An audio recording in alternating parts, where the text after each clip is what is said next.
for a 10, looking for supreme. Go. Hey guys, welcome back to my channel. My name's Leanne Adasha, and today I have two guests with me. I have Tosin, and I also have Gina the genius. It was supposed to just be Gina. Anyway, so today is quite a serious topic. We're going to talk about fathers being in our lives or not in our lives. So, Tosin, do you want to have a little say about your background and what your family consists You're of? gonna hate me. Shut up. Well, I'd say I have the typical family. Well, the sort of family that everyone was back in the day was normal, was aspired for, the typical nuclear family. So I've got the mum, the dad, the siblings, all living in the same house. So my dad was always there. Yeah. Really. So I never really experienced him leaving or any parent difficulties, stuff like that. Must be nice. Okay, so for me, I grew up in a typical nuclear family. I had, my parents and my siblings, but it wasn't until I got to my teenage years where my parents divorced. So obviously now I'm not your typical nuclear family. So Georgina, what about you? Unlike these guys, I'm completely different. So I do know of my father, but I've not lived in a household with all of us present before. Maybe I've gone to his that one time in my life or that 2 times in my life, but it's not unlike that. So I've not really grown up in your typical nuclear family household. So I think I should probably talk about or ask questions first, because obviously I've had the best of both worlds. Yeah, experienced both. Yeah. So for me, I'll just tell you my story. For me, when I was growing up, it was great. I didn't see any conflict between my parents. They often if they did argue, they hid it, or if the argument was to do with the children, obviously we saw it. But my parents were good enough to just hide everything that they were going through. So they did fight, but it was they would when you weren't there, they would argue. We would see them argue, but we just think, oh, mum's just talking too much, because it's usually my mum talking. So would you say they had the dream marriage, really? Yeah, because I think in the Ghanaian community where I live, I feel like my parents were put on a pedestal. And to me, obviously, as the child, my parents were put on a pedestal. I thought, my mum's got a great job. My dad's supporting whatever my mum's doing, exactly. So it was great for me, and I felt very privileged because everyone looked up to my parents. Yeah. So, and then it wasn't until, what age was I? 17, 18, where the marriage just broke down, and that's where I saw my parents here. I saw them at such a high regard, and then all of a sudden I just thought, but they're only human. Did it go from lovey, everything great, then one day, boom, boom? It just. Guys, be serious. No, because you talked about how it was lovey-dovey, all of that. I mean, I'm the clumsy one. All of a sudden it went. Did it go from one day it was fine? Okay. Were there arguments? Did you see it go down? Okay, to be honest, my parents weren't affectionate or anything, but they were affectionate in different ways. Obviously, my dad would do something, say for example, exactly. Mom, what did I tell you? Acts of service, my dad was very good at that. So if it was from just cleaning the house, my mum would love that. She'll come in, she'll be like, oh, thanks. I was about to say my dad's name, but thanks, X. So he would have known that, and that's why he was doing that. Exactly. Yeah.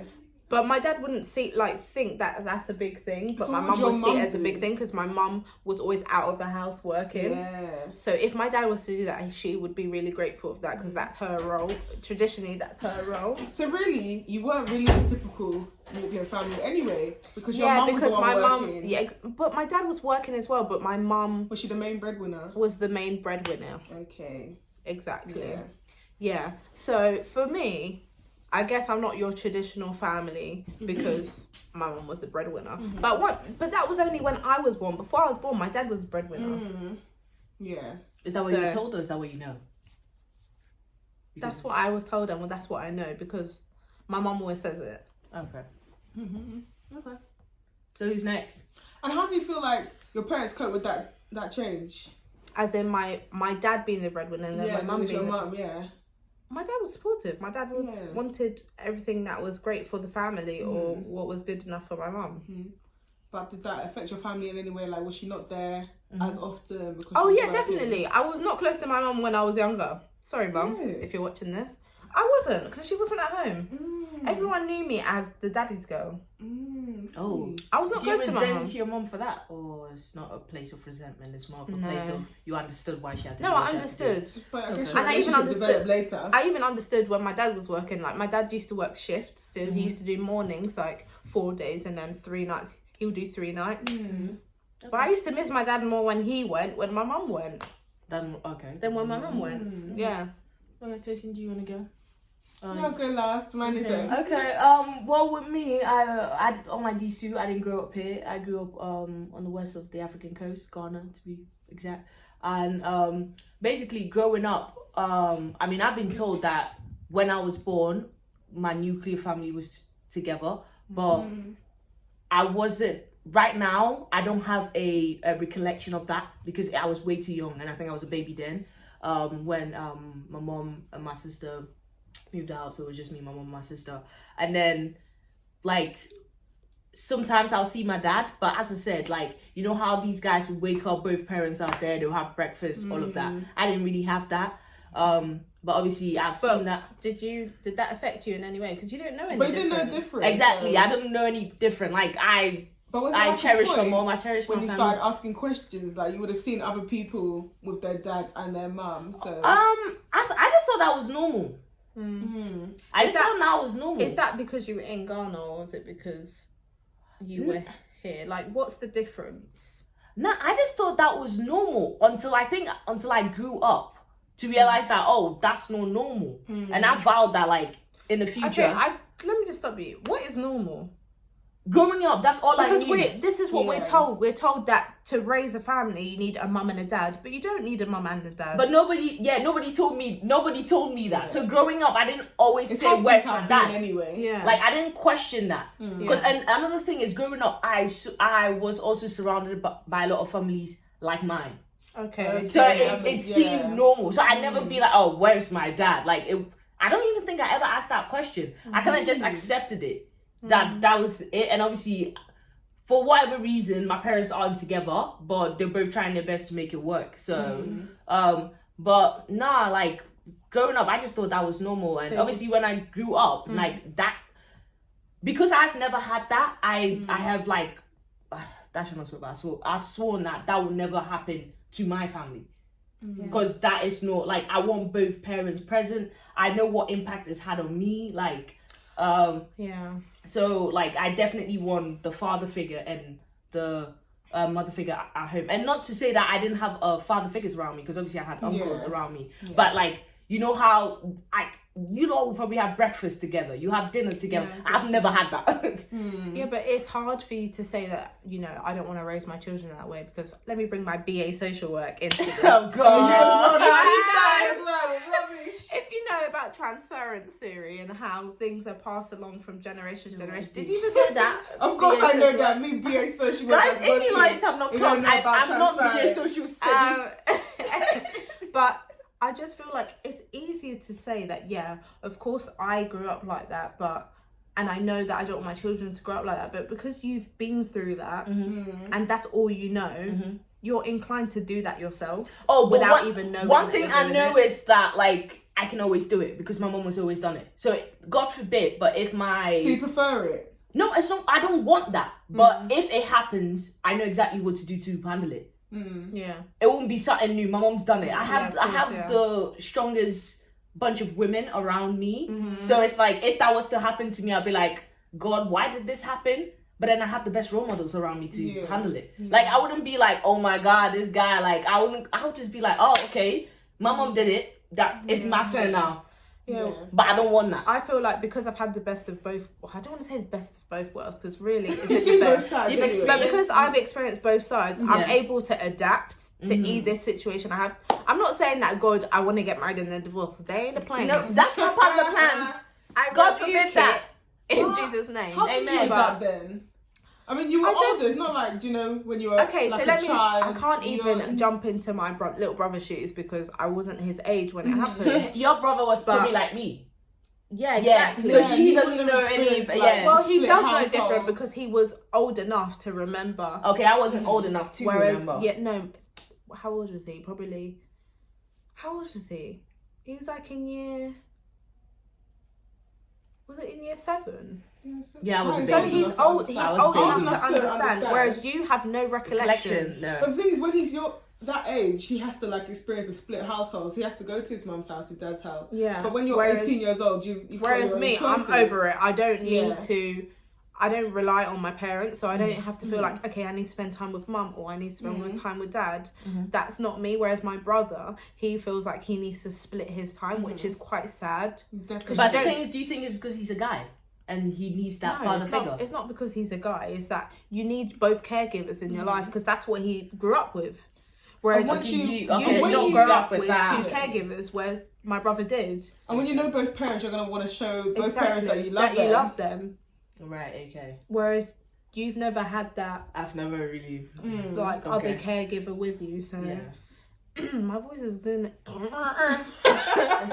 yeah. Like sandpaper. Yeah, but yeah, so I just feel for my brother because, like, obviously, I mean, parents don't mean to negatively speak about the other parent in a negative light, but they will naturally do it. They're like, oh, your dad uses this, or your mum does this, or your whatever it is.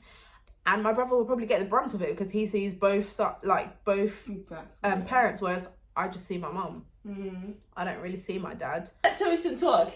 You've had the happily Tosin, ever after. like, You had yeah. the It Cinderella sounds like story. happily ever after, but I feel like all families have their challenges anyway, Exactly. really. Like, without going into any detail. Like, obviously, I have the mum and the dad, but people argue, people disagree with things. Things happen in families naturally. So, for me, there was struggles as well. But it's They not the always same dealt struggle with. that you experience. But God forbid, if what happened to me was to happen to you, do you think that you will be able to deal with such a thing when that has never been part of your life? Like the whole Well, divorce. So so- if your husband was to divorce you, or you were to divorce your husband, so now you're raising your kids without So if it was to happen to me, so if Yeah. I was to because you've no experience that we both have.